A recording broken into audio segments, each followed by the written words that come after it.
Hi everybody, and welcome to Wendy's Witness. Maybe you remember this.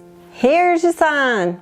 A whole comedy skit based on things that were seemingly obvious, yet somehow people just weren't getting it.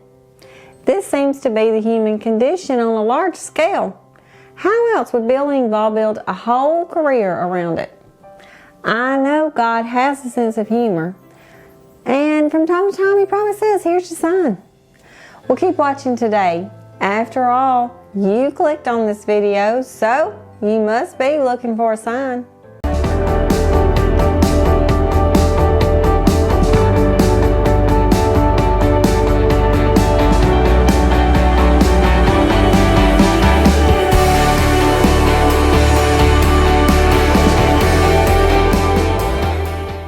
Let's start at the beginning.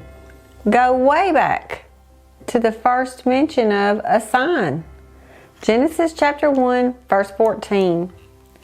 Then God said, "Let there be lights in the expanse of the sky to separate the day from the night.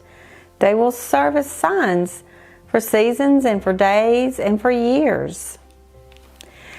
Now they say, and this is fascinating to me, that before the Bible was written, people could look up in the sky at the stars and see the message of the gospel in the constellations. Wow. This brings to mind a verse in Romans 1:20. It says, "For His invisible attributes, that is, His internal power and divine nature, have been clearly seen since the creation of the world, being understood through what He has made. As a result, people are without excuse." Even now, the Lord is still speaking from the sky with the sun, moon, and stars.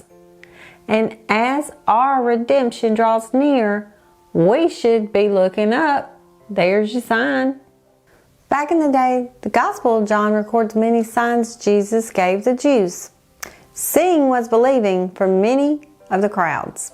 In John 7:31, they asked, "When the Messiah comes, He won't perform more signs than this man has done, will He?" And in 1 Corinthians 1:22, we're told, "For the Jews ask for signs, and the Greeks seek wisdom." But in Matthew 16, it was the Pharisees and Sadducees who asked Jesus for a sign, which would be like us asking for a sign to know where we are on God's calendar. All you have to do is read the Bible. Jesus told them, "You can read the weather and see a storm coming, but you can't read the Bible and see my coming." Why is that? Well, same goes for us. Jesus told us what to look for. The signs are all around us. It all started with a sign that Christmas long ago, Luke 2:11 and 12.